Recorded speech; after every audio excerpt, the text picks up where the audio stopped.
Love After 60. 5 phrases only a man deeply in love says. 95% of women never notice. Welcome to Wise Life After 60. So grateful to have you here. Have you ever wondered why men often seem unable to show their real feelings? What if the truth is that a man who deeply loves you has already shown you, just not in the way most women are taught to notice? Men don't always say, "I love you," the way movies trained us to expect. They don't announce it, post it, or dress it up with dramatic words. When a man is truly, deeply in love, his feelings don't come out as romance. They come out as patterns, as habits, as ordinary sentences that sound almost forgettable. A man's deepest love speaks through his unconscious. It doesn't use poetry or grand declarations. It uses simple phrases that carry his entire emotional world beneath the surface. And this is where most women miss it. They listen for romance while the man is offering devotion. They wait for excitement while he gives quiet loyalty and presence. The truth is, when a man loves with his whole being, he speaks in a kind of code, not because he's hiding, but because that's how real attachment shows itself. Today, I want to help you recognize that code. I'm going to share 5 phrases that only appear when a man is deeply in love. They won't sound poetic. Some may sound completely ordinary, and that's exactly why they matter. If reflections like this resonate with you, please take a moment to like this video and subscribe to Wise Life After 60. Here we explore love, life, and connection with the calm wisdom that only time can teach. So as we move forward, listen less for romance and more for meaning, because the first phrase often appears in the most ordinary moments. What do you think? A question like this only sounds simple if you don't know what it costs a man to ask it. What do you think often lands softly in a conversation, almost like a courtesy. Many women hear it as a polite pause, something said to keep things flowing. But through years of observing love after 60 and listening to men when they finally speak honestly, I've learned this sentence is rarely casual when it comes from a man who loves deeply. Men are conditioned to decide, to carry weight alone, and to move forward without asking for guidance. Their inner structure is built around responsibility and control.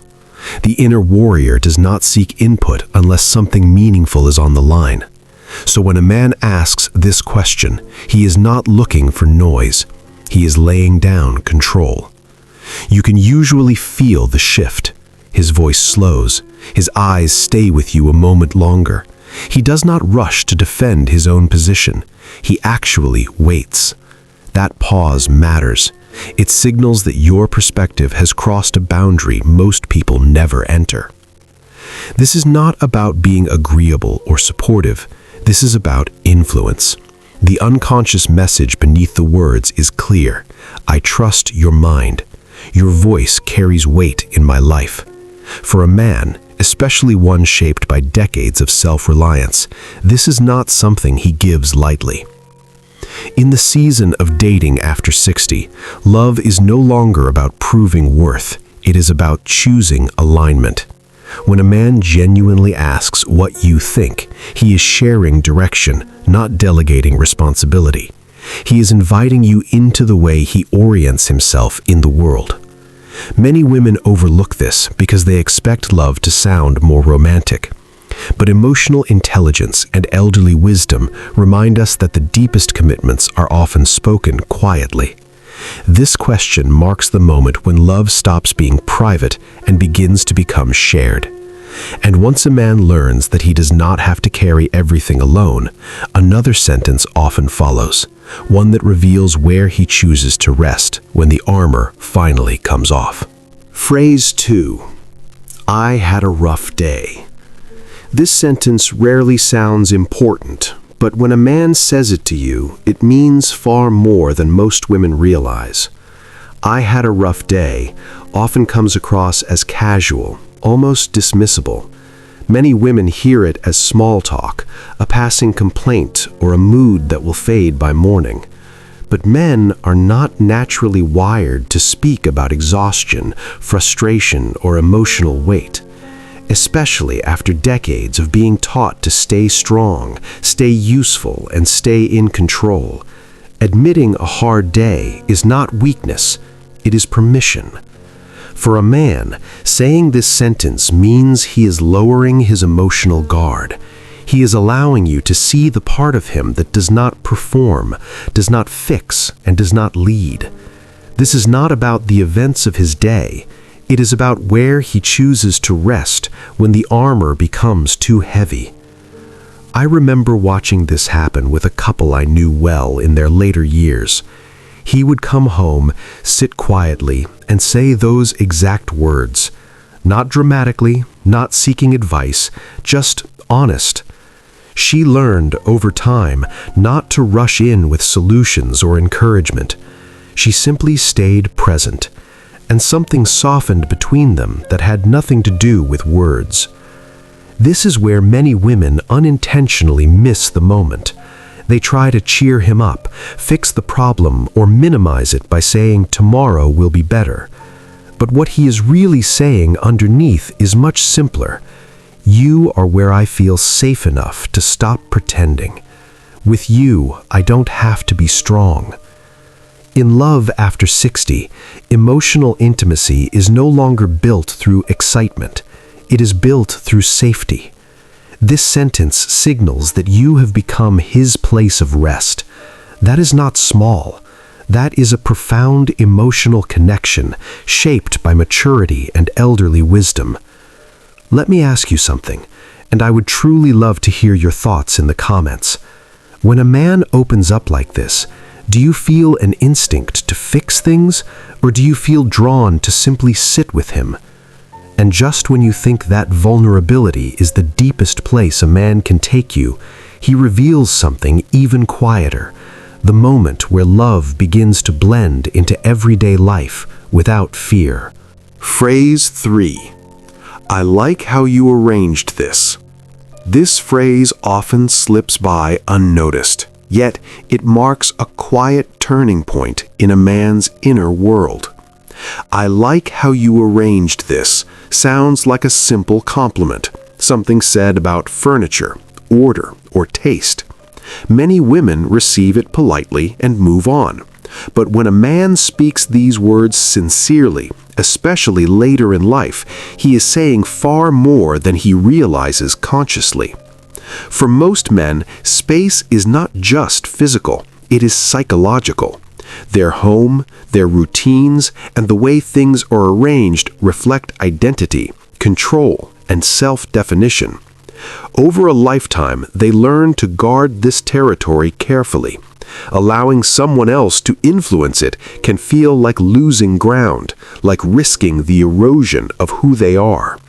So, when a man acknowledges your touch in his space, something significant has already happened inside him.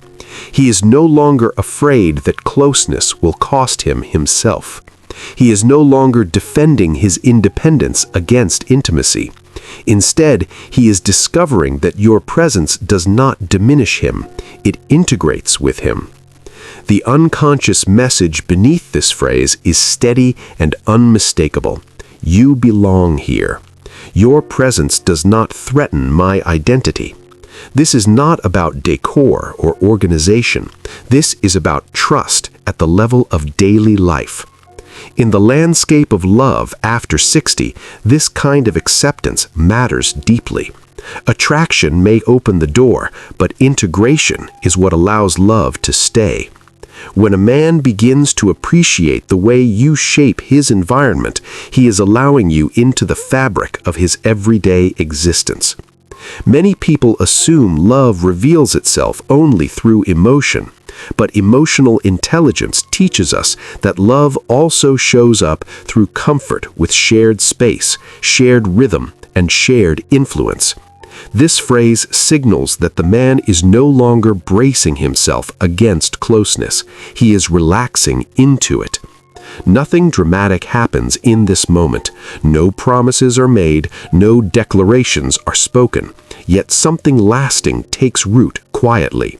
Love begins to live not just in words or feelings, but in how life itself is arranged. And if you think you understand men completely, wait a minute. The next part will completely change your perspective. Phrase 4. What are you doing tomorrow? Have you ever noticed how a simple question about tomorrow can feel heavier than 1,000 promises? What are you doing tomorrow sounds practical, almost logistical. It can feel like a quick check of availability, nothing more.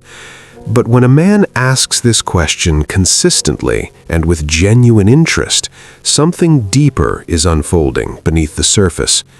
Men do not invite people into their time casually.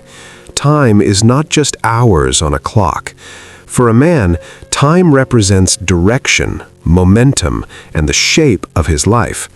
By this stage in love after 60, most men have learned to protect their routines carefully. They know what drains them and what nourishes them. So when he asks about your tomorrow, he is not just asking about your schedule. He is testing whether your life can move alongside his. I once watched this happen quietly between two people who never spoke about the future out loud. He would ask that question in small ways, day after day. Sometimes it led to plans, sometimes it didn't, but the pattern itself mattered. She slowly realized that he was weaving her presence into his sense of what came next, not dramatically, but steadily. This is not about planning dates, it is about continuity. The unconscious message behind the question is clear. I see you in my next step. My life feels more complete when you are included. That is how emotional intimacy grows at this age, not through intensity, but through rhythm. Many women overlook this because they are waiting for certainty to be spoken directly. But elderly wisdom reminds us that real commitment often shows up as repetition, not declaration. Love takes root when tomorrow begins to expect you. I'm curious, and I would truly love to hear from you. When a man asks about your future time, does it make you feel calm and included, or does it stir uncertainty in you? This is often the moment when love stops floating and starts grounding itself. And once a man begins to imagine you in his future, another sentence sometimes follows, one that reveals trust at its most unguarded and human level. 5. I don't know what to do. This is the sentence many people misunderstand, and yet it may be the most courageous thing a man can say. I don't know what to do can sound like confusion or hesitation on the surface. Some even mistake it for weakness or indecision. But when a man reaches this point, especially in love after 60, something profound has already happened inside him. He is no longer performing strength. He is allowing uncertainty to be seen. Men spend much of their lives believing they must have answers. They learn early that value comes from knowing, fixing, and deciding. Admitting uncertainty goes against that lifelong training. So when a man says this to you, he is not asking you to solve his problem. He is trusting you with the part of himself that is unfinished. I once witnessed this moment between two people who had already weathered long lives before finding each other. He sat quietly, hands folded, eyes lowered, and said those exact words. There was no drama in his voice, only honesty. She did not rush in with advice or reassurance. She simply stayed. Later, he shared that in that moment, he felt closer to her than he ever had to anyone before. The unconscious message beneath this sentence is deeply intimate. I trust you with my uncertainty. I do not need to be invincible with you. This is not surrender in the sense of giving up. It is a surrender in the sense of allowing connection. In dating after 60, love is no longer about proving competence. It is about sharing humanity. When a man admits he does not know what to do, he is inviting you into the space where life is still unfolding. That invitation is rare and precious. Many women feel tempted to fill the silence, to guide or reassure, but often what anchors love here is presence, not answers. Emotional intelligence teaches us that trust deepens when uncertainty is held gently rather than resolved quickly. This sentence does not mean he is lost. It means he feels safe enough to stop pretending he isn't. And when a man reaches that place with you, love is no longer about roles or expectations. It becomes a shared walk through whatever comes next. Love, especially later in life, rarely arrives wrapped in vows or dramatic promises. Men do not love through declarations. They love through change, through the way they share power instead of holding it alone, through the way they offer time, space, and eventually the truth of who they are beneath strength and certainty. If you spend your life listening only for the words, "I love you," you may overlook a man who has been loving you quietly for a very long time. Not loudly, not perfectly, but steadily, in the way he lets you shape his thinking, rest beside his weariness, enter his space, walk into his tomorrow, and witness his uncertainty without armor. When you learn to hear these small phrases, especially in the quiet moments, something shifts inside you as well. You stop chasing reassurance. You stop questioning your intuition. You begin to recognize love not as something exciting to grasp, but as something calm that stays. Some men love with their entire being. They simply speak in a different language, one made of presence instead of performance, of trust instead of romance, of truth instead of noise. If this reflection spoke to you, I invite you to like this video and subscribe to Wise Life After 60. We gather here to listen more deeply, love more wisely, and honor the quiet truths life teaches us with time. Until next time, take gentle care of your heart and your spirit.